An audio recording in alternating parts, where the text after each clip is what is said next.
ఈరోజు ఉదయకాలం ఒక దేవుని సేవకుడు, మనకందరికీ చాలా అత్యంత ప్రియులు, ఆప్తులు,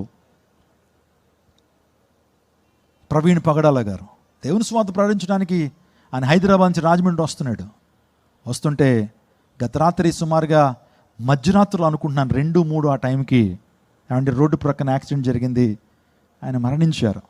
అందరం సింపతి చూపిస్తున్నాం, కానీ ఒక విషయం చెప్పమంటారా, ఆయన ఎప్పుడైతే ఆయన మరణించారో ఈ యొక్క భూమి మీద ఆయన నేత్రాలు మూయబడ్డాయో పరలోక రాజ్యంలో ఆ నేత్రాలు తెరవబడ్డాయి. స్తోత్రం చెప్పండి, హల్లెలూయా. మా జిఆర్సీ కాన్ఫరెన్స్కి వచ్చారండి, అద్భుతమైన దేవుని సేవకుడు ఆయన. Is the best resource. దేవుని వాక్యాన్ని వాకింగ్గా చెప్పేటువంటి దైవజనుడు. కలిపి చేరిపడే సువార్తలు, ప్రజలను మభ్యపెట్టే సువార్తలు, మోసపరిచేటువంటి సువార్తలు ఆయనలో లేవు.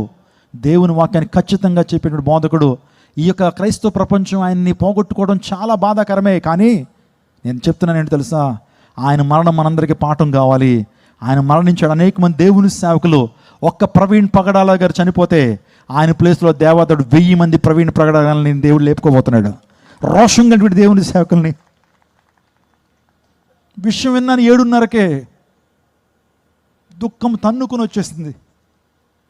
దేవునితో అంటున్నా, అయ్యా లోకంలో చాలా వ్యర్థంగా జీవించే వాళ్ళు ఉన్నారు కదా, పాపం చేసి అనేక మంది పాప ఊబిలోకి లాగేసేటువంటి చెత్తగాళ్ళు ఉన్నారు. వాళ్ళు ఇంకా బ్రతికింపు చేసి నీ కోసం రోషంతో రగులుతున్నటువంటి దేవుని సేవకుడిని ఎందుకు తీసుకున్నావు అయ్యా?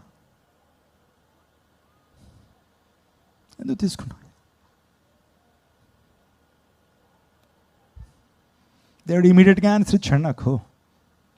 నీళ్ళు ఇంకా రోషం పెరగాల. ఆ దేవుని సేవకుడు ఇంకెంతకాలం అయితే సేవ చేయగలడో ఆ సేవ నువ్వే చేయాలా. ఇంకా అనేక మందిని సిద్ధపరచు. అనేక మంది రోషంగా దేవుని సేవకుని లేపాయి. అనేక మంది యవనస్తులు పురుకలుపు. అనేక మంది యవనస్తులు దేవుని మంట రగిలింపు చేయయ్యా.